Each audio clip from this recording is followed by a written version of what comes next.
नमस्कार. जय शिवराय. आतापर्यंत आपण 5 एपिसोड ऐकलेले आहेत. माझे पुस्तक वाचून बरेच वाचक मला कॉमेंट्स पाठवत असतात.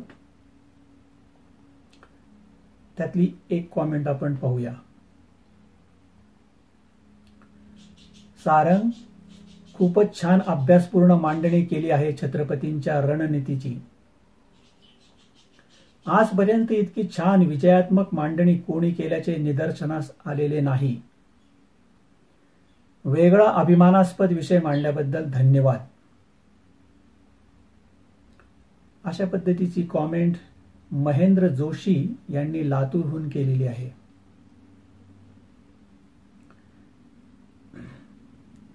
कॉमेंट बद्दल धन्यवाद. आज आपण पाहणार आहोत प्रकरण 6.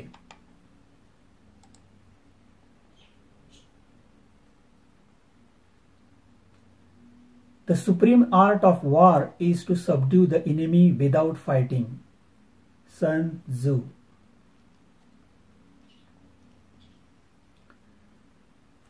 प्रकरण 6. हर संत कहे. हर संत कहे, साधु कहे, सच और साहस है जिसके मन में, अंत में जीत उसी की रहे.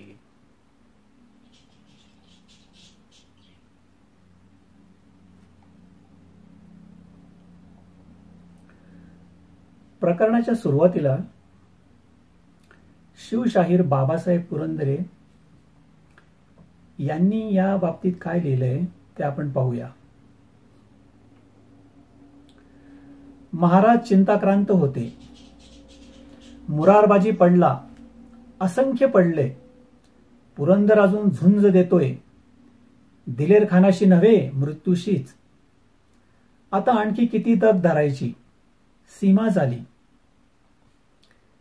महाराजांना वाईट वाटत होते मिर्झा राजांच्या वागणुकीचे. कोणते राजकारण करावे, कोणता डाव खेळावा हे त्यांना उमजेना. महाराज बेचैन झाले होते. अशा पद्धतीचं मत शिवशाहीर बाबासाहेब पुरंदरे यांनी व्यक्त केलंय. त्यांच्या लिखाणासंबंधीची सत्यासत्यता आपण या प्रकरणात पाहूया.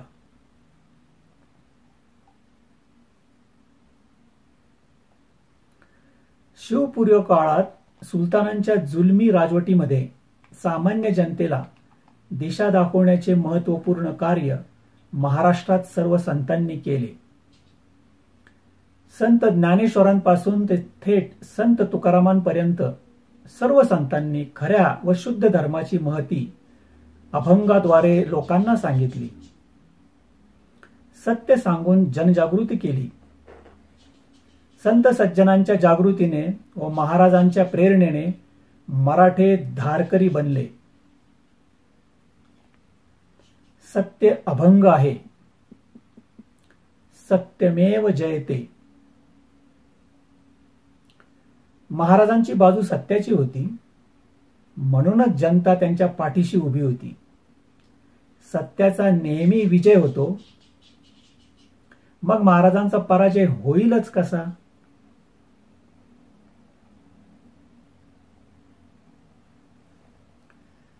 महाराज म्हणजे हुकमाचा Ekka.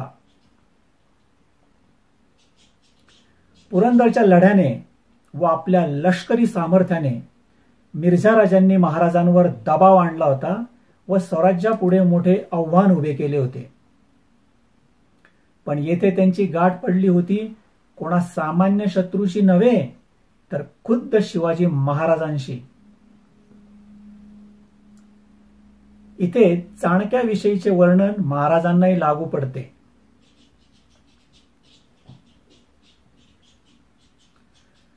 Chanakya was an ace in turning tables in his favor irrespective of the circumstances. He never budged to pressure tactics by the ruthless politicians.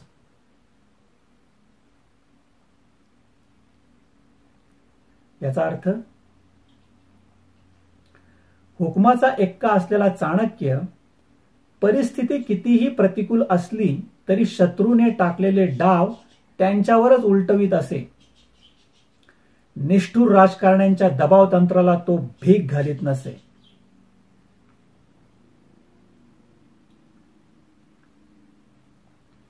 Maharaj म्हणजे हुकमाचा एक्का होता. त्यांचा पराभव होणे हे मिर्झा राजांनाच काय, पण अल्लाउद्दीन खलजीपासून औरंगजेबापर्यंत झाडून सारे सुलतान एकत्र आले असते तरीही असंभव होते.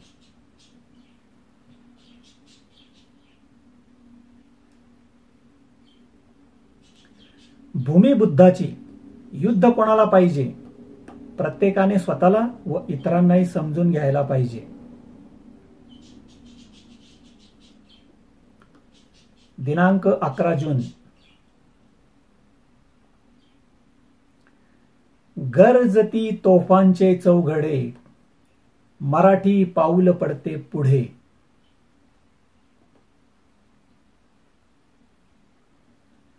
मिर्झा राजांचे मन वळवण्यात, वाटाघाटी करण्यात रघुनाथ पंडितरावांना अपयश आले.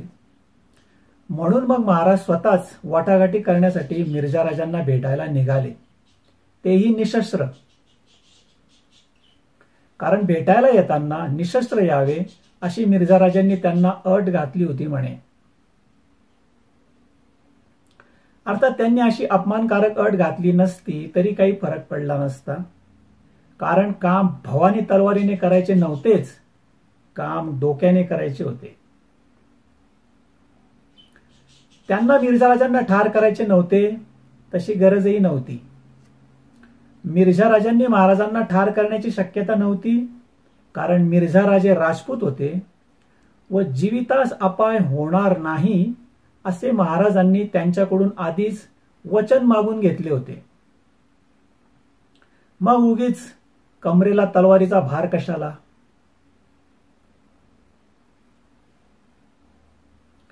घोड्यावर स्वार होण्याऐवजी पालखीत बसूनच ते निघाले. संरक्षणासाठी त्यांनी आपले अंगरक्षकही बरोबर घेतले नाही. त्यांच्याबरोबर फक्त त्यांचे 6 विश्वासू सरकारकून होते. हे 6 ब्राह्मण मुलकी खात्यातील अधिकारी असून हेच लोक साक्षर असल्यामुळे त्यांना लिखाणासाठी बरोबर घेतले होते. त्यात रघुनाथ पंडितराव हे एक होते. हे सर्व ब्राह्मण असल्यामुळे महाराज त्यांच्याबरोबर सुरक्षित होते, कारण ब्रह्महत्या हे पाप आहे असा त्या काळी समज होता. मिर्झा राजांनी कोटीचंडीचे होम हवन व अनुष्ठाने केल्यामुळे ते धर्मश्रद्धाळू असल्याचे सिद्ध झाले होते. म्हणून महाराजांना अंगरक्षकाचा लवाजमा घेण्याची आवश्यकता वाटली नाही. अन्यथा महाराजांबरोबर नेहमी 2000 निष्ठावंत मराठे अंगरक्षक असत असे सभासदाने लिहून ठेवले आहे. सभासदाने ते सभासद बखरीमध्ये लिहून ठेवलेले की त्यांच्याबरोबर नेहमी 2000 अंगरक्षक असत.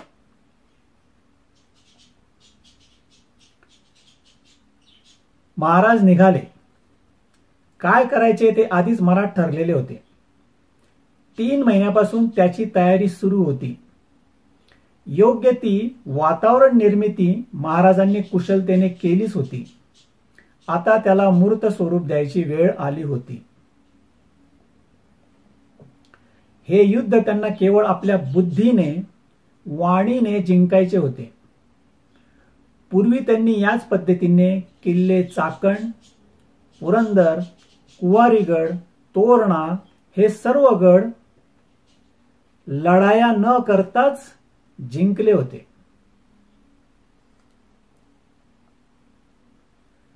लढाई न करताच त्यांनी सिद्धी जोहरचे स्वराज्यावरील संकट दूर केले होते. आता वेळ आली होती मिर्झा राजांची.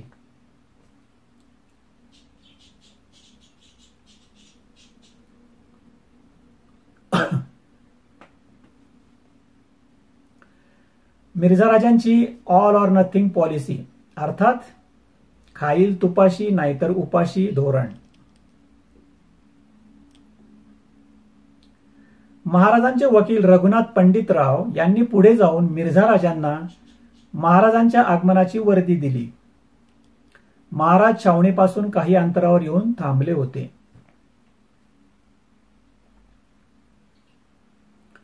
शिवाजी स्वतः आपल्या दाराशी चालत आलेला आहे.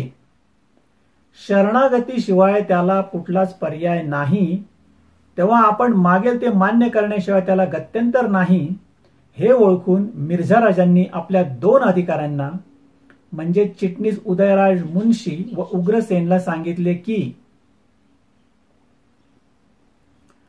आप दोनों शिवाजी राजा के अगवनी को जाए और उसको हमारा संदेशा कहे कि अगर सबके सब किले हमारे कब्जे में देना है तो आगे कदम रखिए, नहीं तो यही से वापस लौट जाइए.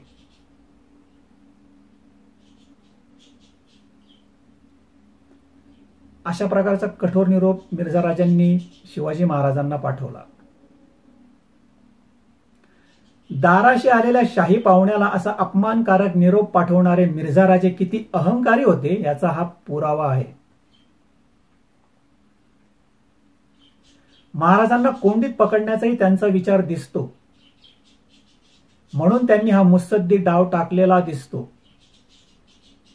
पुढे वाटाघाटीत महाराज कदाचित आर्जव करतील, भावनिक आवाहन करून आपल्या मागणीत सूट मागतील अशी शंका त्यांना येत असावी. त्यामुळे त्यांनी ऑल ऑर नथिंग म्हणजे सर्व काही द्या अन्यथा माघारी जा असा टोकाचा पर्याय समोर ठेवला.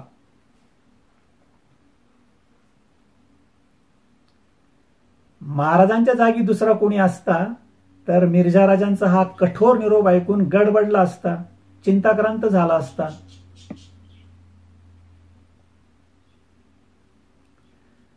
परंतु मिर्झा राजांचा हा निरोप ऐकून महाराजांनी उत्तर दिले, मैं अब बादशाह का खिदमतगार हूं और मेरे बहुत से किले मैं बादशाह को देने के लिए तैयार हूं. आणि लगेच त्या दोघांबरोबर महाराज छावणीत येण्यास निघाले.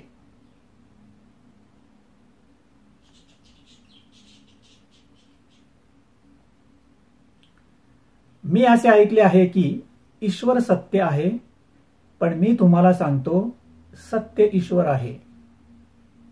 महात्मा गांधी.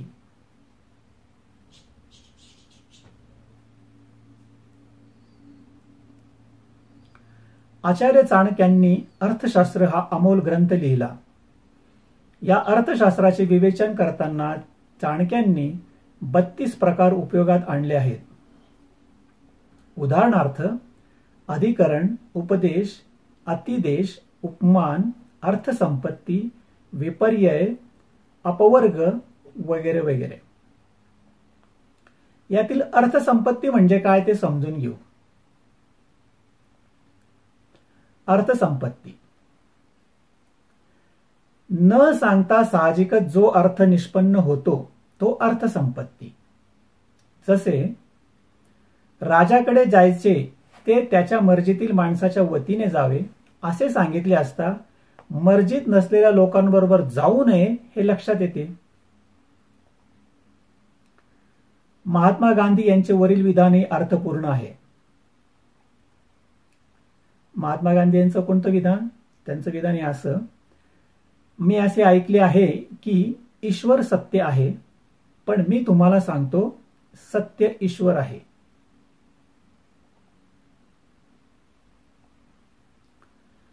ओशो यांनी त्यांच्या व्याख्यानात एकदा सांगितले, Jesus sed God is love, but I say love is God. आणखी एक गमतीदार उदाहरण ओशोंच्याच पुस्तकातून पाहूया. एकदा एक शिष्य आपल्या आश्रमामध्ये अध्ययनासाठी गेलेला असतो. त्याचा मित्र पण त्याच्या बरोबर आहे. दोघे तरुण आहेत आणि दोघे साधना करण्यासाठी तेथे गेलेले आहेत. पण दोघांना सिगरेट पिण्याची सवय आहे. व दोघांना ही काळजी आहे की आश्रमात काय होईल, कारण आश्रमात तर सिगरेट पिता येणार नाही व आश्रम तर चारही बाजूंनी बंद आहे व बाहेर जाण्याची परवानगी पण नाही. केवळ संध्याकाळी 1 तास नदी किनारी फिरण्याची परवानगी मिळते, ते पण ईश्वर चिंतन करण्यासाठी, की जा आणि तेथे ईश्वर चिंतन करा.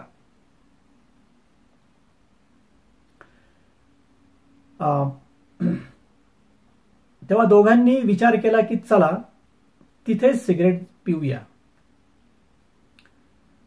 पण परत मनात विचार आला की आश्रमात प्रवेश घेतलेला आहे, चुकीची गोष्ट करणे, चोरून करणे बरोबर नाही. विचार केला की गुरुलाच विचारूया, त्यांची आज्ञा घेऊया. म्हणून दोघांनी गुरुकडे परवानगी मागण्याचे ठरविले. एक जण गुरुकडे गेला आणि गुरुने लगेच उत्तर दिले, नाही नाही, सिगरेट पिण्याची परवानगी मिळणार नाही. तो दुःखी होऊन परत आला. आता तर चोरून सिगारेट पिण्याचा पण उपाय शिल्लक राहिला नाही. जेव्हा तो नदी किनारी परतला तेव्हा त्याने पाहिले की त्याचा मित्र तेथे हिरवळीवर आरामात सिगरेट पीत बसलाय.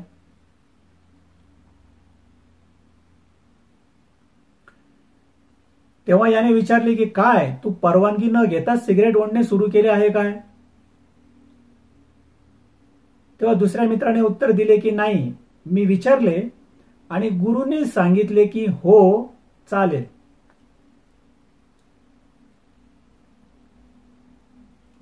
हे ऐकून पहिल्या मित्राला भयंकर राग आला, ज्याला सिगरेट पिण्याची परवानगी नाकारण्यात आली होती. तो म्हणाला, हा कसला भेदभाव?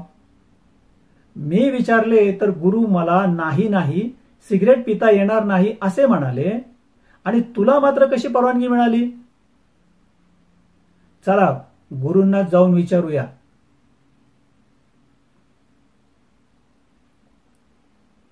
तेव्हा दुसरा मित्र मोठ्याने हसू लागला आणि तो म्हणाला की मी एक प्रश्न विचारू का? तू गुरूंना काय विचारले होते? तेव्हा पहिल्या मित्राने सांगितले, मी विचारले होते. विचारायचे काय होते? सरळ सरळ गोष्ट होती. मी विचारले की काय मी ईश्वर चिंतन करताना सिगरेट पिऊ शकतो काय? तर गुरु म्हणाले, नाही नाही, मुळीच नाही. तू गुरूंना काय विचारले होते? तेव्हा दुसऱ्या मित्राने उत्तर दिले की मी विचारले होते की काय मी सिगरेट पिताना ईश्वर चिंतन करू शकतो काय? तर गुरु म्हणाले, हो.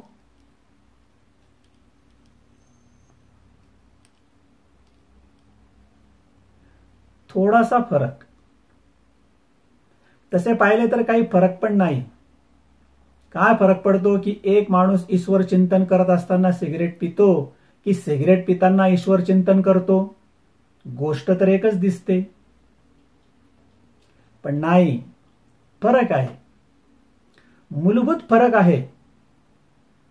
आणि एकामध्ये हो उत्तर मिळू शकते, दुसऱ्यामध्ये नाही उत्तर मिळू शकेल. जगात असा कोण आहे जो असे म्हणेल की आपण ईश्वर चिंतन करताना सिगरेट प्या म्हणून? कोणीच म्हणणार नाही. पण जर कोणी विचारले की काय मी सिगरेट पिताना ईश्वर चिंतन करू का? कोण मनाई करेल? यात मनाई करण्यासारखी कोणती गोष्ट आहे? चांगलेच आहे. सिगरेट पित आहात ते ठीक आहे, पण कमीत कमी ईश्वर चिंतन तर करत आहात.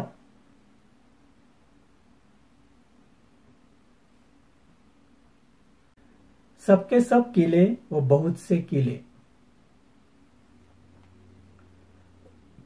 वरील विवेचनावरून महाराजांचे बुद्धिचातुर्य दिसून येते. कारण मिर्झाराजांनी त्यांना सबके सब किले मागितले, तर महाराजांनी आपण बहुत से किले देण्यास तयार आहोत असे सांगितले. चाणक्यांच्या अर्थसंपत्तीच्या व्याख्येनुसार याचा आपण सबके सब किले देणार नाही असाच अर्थ होत नाही काय? म्हणजेच महाराजांनी उदयराजला उलटे उत्तर दिले आहे, नकार कळविला आहे व तरीही त्या दोघांना महाराज काय म्हणत आहेत हे लक्षात न आल्यामुळे त्यांना मिर्झाराजांच्या छावणीत घेऊन गेले. अहंकारी मिर्झाराजांचा शिष्टाचार. अहंकारी बलवानाला हात जोडून नम्रतेने वश करावे. चाणक्य. चाणक्यांचे स्टेटमेंट परत एकदा ऐका. अहंकारी बलवानाला हात जोडून नम्रतेने वश करावे. महाराज मिर्झाराजांच्या शामियान्याजवळ पोहोचले तेव्हा मिर्झाराजांनी आपला लष्करी बक्षी जानी बेग याला बाहेर पाठविले व शिवाजी राजांना आत शामियान्यात आणण्यास फरमावले. वास्तविक महाराजांच्या स्वागतासाठी उदयराज मुन्शी व उग्रसेन यांना पाठविण्याऐवजी राजशिष्टाचाराप्रमाणे त्यांनी स्वतः जायला हवे होते, पण ते तर साधे शामियान्याच्या दारापर्यंतही आले नाहीत. महाराजांना त्यांनी फारच उपेक्षेने वागविले. हाच का राजपुताचा शिष्टाचार?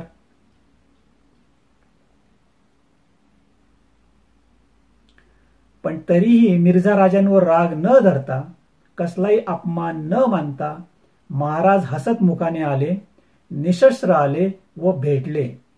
का? कशा करता?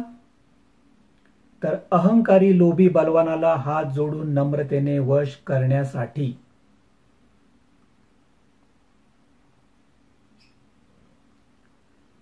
मिर्झाराजांचे दबाव तंत्र. शामियान्यात महाराज आल्यावर ते व मिर्झाराजे बोलणी करण्याकरता स्थानापन्न झाले. ही भेट पुरंदरच्या पायथ्याजवळ होत होती. लांबून तोफांचे आवाज ऐकू येत होते. त्यावेळी महाराजांचे लक्ष शामियान्याच्या कनातीतून बाहेर गेले. यावेळी पुरंदरचा लढा चालू होता. मिर्झाराजे कठोर राजकारणी होते. दिलेर खानाने पुरंदरवर हल्ला चढवला होता. मिर्झाराजांच्या सांगण्यावरूनच त्याने हा भयंकर हल्ला चढवला होता. मुद्दा महाराजांसमोर हल्ला चढवून त्यांचे मानसिक खच्चीकरण करण्याचा मिर्झाराजांचा डाव होता. मोगलांचा तोफखाना धडाडत होता. तोफांचे आवाज ऐकू येत होते. प्रचंड धुराचे लोट आकाशात दिसत होते. लढाई पेटली होती. यावेळी पुरंदरवर महाराजांची 7,000 माणसे होती. दिलेर खानाने केलेल्या आक्रमणामुळे पुरंदरच्या आसपासच्या गावातील बायका पुरुषांनी, मुलांनी पुरंदरवर आश्रय घेतला होता. कोणाही पाहणाऱ्याच्या मनात धडकी भरेल असेच ते दृश्य होते. महाराजांनी ते दृश्य पाहिले आणि महाराज चटकन मिर्झाराजांना म्हणाले, राजाजी, यह पुरंदर मैं फौरन आपके कब्जे में देता हूं. बादशाह को नजर करता हूं. महाराजांचा धूर्तपणा. परिस्थितीचा अंदाज घेतला तर महाराज अगतिक, असहाय्य व कळवळून वरील वाक्य म्हणाले असतील असा भ्रम तयार होतो. पण इतिहास घडवणारे महापुरुष परिस्थिती कितीही बिकट, प्रतिकूल असली तरी कधीच हताश होत नाहीत.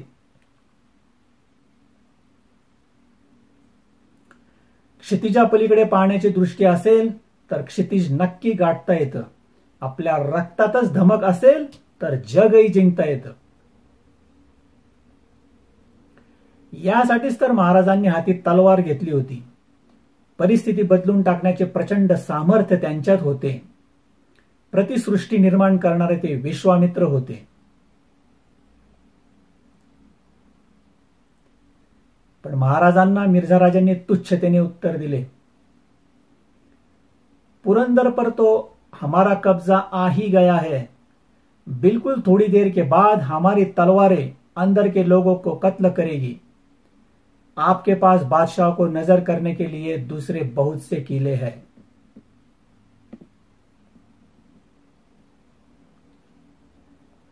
मिर्झाराजांच्या या उद्धट उत्तरावर महाराज म्हणाले, राजाजी, पुरंदर के हमारे लोगों को कत्ल न कीजिए, मैं खुद किला खाली करके आपको सुपुर्द करता हूं, अब मैं बादशाह का बंदा हूं.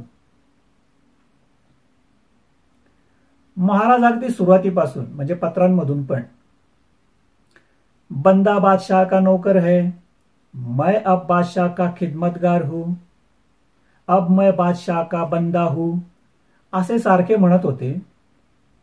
तर मिर्झा राजे प्रत्येक ठिकाणी महाराजांना दमबाजी करत होते.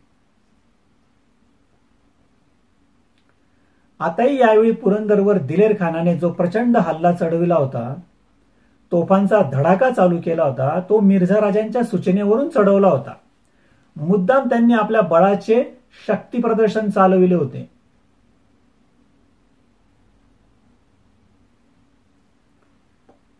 द पॅराडॉक्स, दिसते तसे नसते.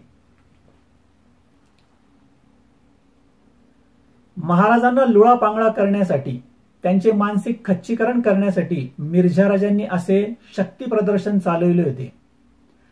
ते तसे करत असतीलही, पण खरे शक्ती प्रदर्शन महाराजांनी चालवले होते, जे मिर्झा राजांच्या लक्षातही आले नाही.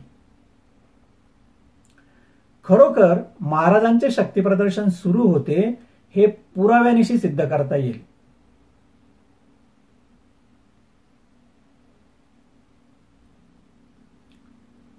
येथे पुन्हा फ्लॅशबॅक मध्ये जाऊया. पुरंदरच्या लढ्याचा घटनाक्रम आपण पुन्हा एकदा जरासा बघूया. पुरंदरच्या लढ्याला सुरुवात झाली दिनांक 31 मार्च रोजी, बरोबर. पुरंदर पडला 15 दिवसात, तर मुरारबाजी पडले दिनांक 16 मे रोजी, म्हणजे 1.5 महिन्यात. व लगेच महाराजांनी तह करण्याचे पहिले पत्र पाठविले दिनांक 16 मे ते 20 मेच्या दरम्यान. व तेव्हापासून आतापर्यंत म्हणजे 11 जून पर्यंत, म्हणजे जवळजवळ 1 महिन्यापासून महाराजांनी पत्रे पाठवून अगदी मवाळ व नम्रतेची भूमिका स्वीकारली होती. लढाई चढाई न करताच आपल्याला तह करायचा आहे असे ते सांगू लागले होते. ते स्वतः व इतर सर्व सरदारही शांतच होते. अपवाद नेताजी पालकर. ओके.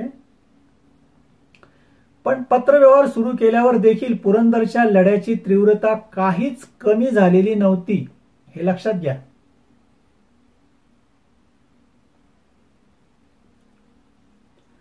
महाराजांना जर तहात काही किल्ले द्यायचेच होते, जसे त्यांनी पत्रात नमूद केले होते, तर लढाई बंद करा असा निरोप त्यांनी पुरंदरच्या किल्लेदाराकडे, मराठ्यांकडे का पाठवला नाही? त्यामुळे मराठा सैनिकांचे प्राण वाचले असते, बरोबर ना. कारण तसा निरोप त्यांनी पूर्वी पन्हाळ्यावरून पलायन केल्यावर पन्हाळ्याचे किल्लेदार त्र्यंबक भास्कर यांना दिला होता. त्याप्रमाणे त्र्यंबक भास्कर यांनी सिद्दीजवळच्या ताब्यात किल्ला दिला होता, न लढता. लक्षात घ्या.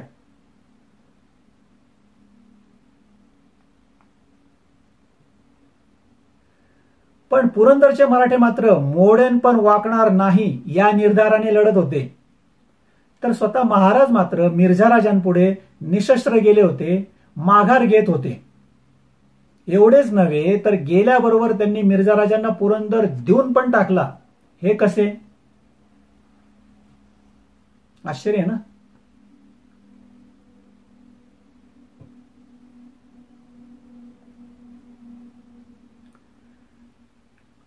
हा व्हिडिओ ऐकल्याबद्दल धन्यवाद. व्हिडिओ जर तुम्हाला समजला असेल तर व्हिडिओला लाईक करा आणि मित्रांबरोबर शेअर करा. प्रकरणाच्या या शेवटी मी तुम्हाला परत काही वाचकांच्या प्रतिक्रिया वाचून दाखवतो.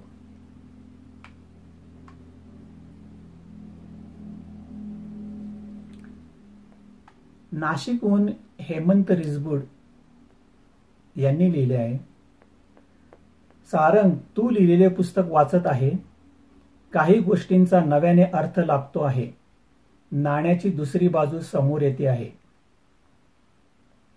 ही प्रतिक्रिया त्यांनी ईमेलने लिहिली होती जानेवारी 2020 मध्ये. इचलकरंजीहून संतोष येलमार उर्फ कंडरे हे लिहितात, सारंग, तुम्ही इतके सुंदर पुस्तक लिहिले आहे की अथपासून इतिपर्यंत सगळे 24 प्रकरण आज एका दमात वाचून काढले. महापुरुष नेहमी आपल्यावर आलेल्या आपत्तीचे इष्टापत्तीमध्ये रूपांतर करतात. त्याचे हे उत्तम उदाहरण आहे. शिवराय कळण्यासाठी शिवमय व्हावे लागते. त्यांच्या अंतरंगात स्वतःस उतरून पाहावे लागते आणि ते तुम्हाला योग्य रीतीने जमले, म्हणूनच तुमचा हा पुस्तक प्रपंच मनाला भावला. धन्यवाद. असा संतोष एलमार यांनी व्हॉट्सअपवरून मेसेज पाठवला होता ऑगस्टमध्ये. तर दुबईवरून विवेक ठिगळे यांनी लिहिले आहे,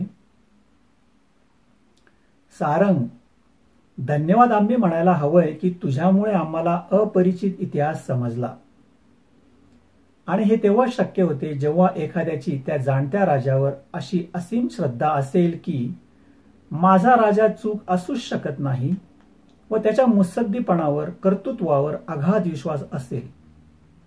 अशा एकमेका द्वितीय तुला सर्वप्रथम साष्टांग नमन. अरे, पुराव्याने साबित करीन असा चंग तू सर्वात आधी बांधलास. इतिहास बदलण्याची जोखीम पत्करलीस.